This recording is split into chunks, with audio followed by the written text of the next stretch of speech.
Attorney Wayne Hogan is here this morning to talk about these issues. We hear this all the time in your underwriting spots on our air.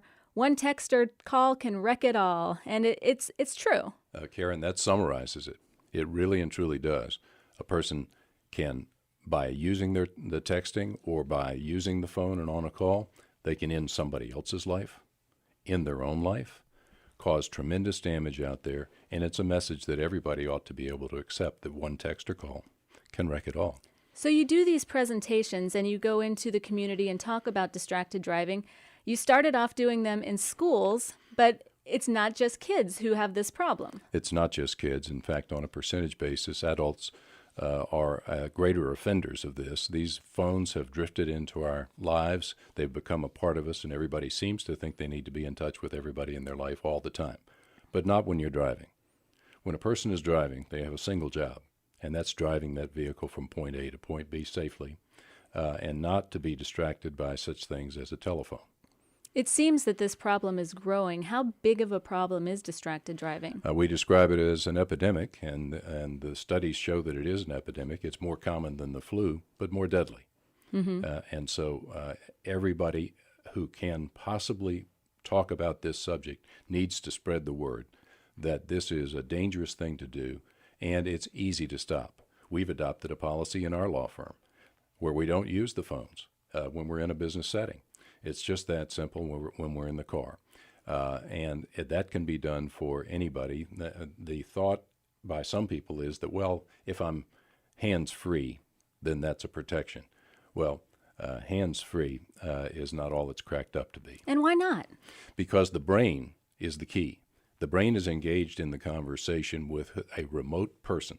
And when it is, we're able to show from the studies that aspects of the brain that should be involved in helping you drive, looking for information, sorting that information for what's important, it's not engaged. And when we are in the workforce presentations to community clubs, to business groups, to nonprofits, we ask the question, have you ever had the situation where you're on the phone, hands-free, and wondered whether you missed your exit from the interstate, whether you missed the intersection that you intended to turn on, whether you missed the store that you were looking for?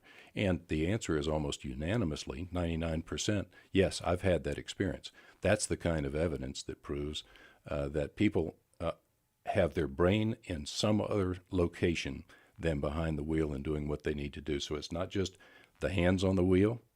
It's not just where you put your eyes. It's also where your brain is. Essentially, we think we're better at multitasking than we actually are. And in reality, we don't multitask. What we do is we attention switch. Our brain is always attention switching from one point to the other. And when we go into these presentations in the schools, but also in the community groups, Chamber of Commerce councils, business clubs, and especially the nonprofits. The nonprofits in this community are fantastic. They do great work, and we want them to know that they put their reputation at risk when they're out there trying to do good works. But something bad happens when an employee is helping someone, you may perhaps driving them to some place or another, but on their own phone, in their own car, but the employer is responsible if they are in the course and scope of their employment. Your message is that employers should have a policy, a written policy about distracted driving. They need to have a policy. If they don't, then it's going to be said, the law says you are responsible for what your employee does, and if they're driving and they cause an accident and somebody is hurt, then you're responsible, and it's that simple. So they need to have a policy in place. OSHA suggests that each organization like that have a policy in place. And then they need to educate about it. They need to make sure it's acknowledged by the employees, and they need to make sure that it is periodically reinforced. So are courts coming down harder on distracted driving? Are there more ramifications, legal ramifications of this? The specific thing that's happening around the country is that texting, because it is so clearly something that no one should do when they're behind the wheel, prosecutions for manslaughter have occurred all over, vehicular homicide it's called, all over the country have occurred. People have gone to jail. Of course, it also means that somebody died. But the courts are doing that, and the courts are allowing complaints in cases to be amended to add punitive damages claims, which go directly to the bottom line of the company, because you cannot, it's against public policy to insure against punitive damages. So the more that the information is out there that using a cell phone while driving is dangerous, it is reckless, the greater the likelihood that, one, there's going to be criminal responsibility, but two, that there's going to be significant liability in the civil courts as well. So you do these presentations in schools and in businesses and for organizations. How can people get in touch with you to book one of these talks? There's a couple of ways. One, they can go to terrellhogan.com, where we have a button there for Speakers Bureau, and that provides information about the distracted driving awareness program, both in the schools and for the workforce. Or they can call us at 722-2228, or just search my name on the internet, Wayne Hogan, and they'll find a way to get in touch with us. And that is, it's become a word of mouth thing now. Mm-hmm. And yesterday we were at Big Brothers Big Sisters and at a local school for children with learning disabilities.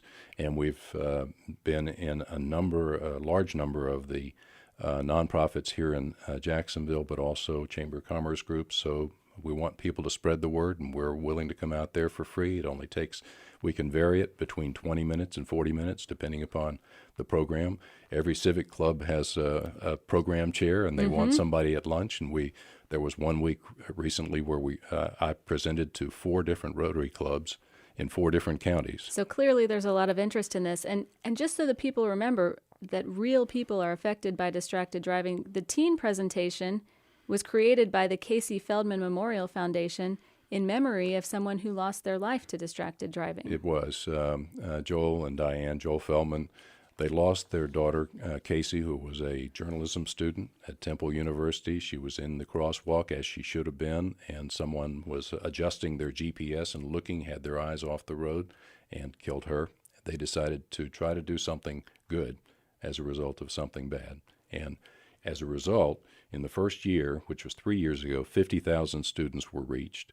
The second year, 100,000 students across the country were reached.